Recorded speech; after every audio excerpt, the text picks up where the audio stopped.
अस्सलामुअलैकुम फ्रेंड्स, हुज़ैफ़ा आपको खुशामदीद कहता है। आज की वीडियो में हम ये देखेंगे कि एमएस वर्ड में डेवलपर टैब को कैसे ऐड किया जाता है। चलिए देखते हैं कि एमएस वर्ड में डेवलपर टैब कैसे यूज़ किया जाता है। उससे डिफरेंट फंक्शंस जो होते हैं वो तो शायद आपको पता हो कैसे परफॉर्म किए जाते हैं। तो बहुत ही इंपॉर्टेंट, बहुत ज़बरदस्त फंक्शन है। इसके लिए जस्ट करना क्या है कि एमएस वर्ड का पेज ओपन करना है आप, या तो कोई भी फाइल जो है वो ओपन करना है। उसके बाद ये फाइल का एक मेन्यू है, ये डिफरेंट मेन्यूज़ आ रहे होते हैं।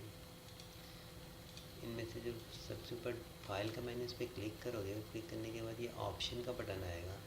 ऑप्शन क्लिक करो, ऑप्शन पे क्लिक करोगे तो पेज आपके सामने ऐसा इंटरफेस ओपन होगा। इसमें कस्टमाइज रिबन, ये रहा कस्टमाइज रिबन, ये देख सकते हैं। एडवांस के नीचे कस्टमाइज रिबन को क्लिक करोगे तो क्लिक करने के बाद आप ये डेवलपर टैब आएगा आप लोगों के पास। यहाँ पर डेवलपर टैब आएगा, ये रहा डेवलपर टैब। इस पर चेक लगा दोगे, चेक नहीं लगाओ, चेक लगाओ और इसको जस्ट ओके कर दो आप।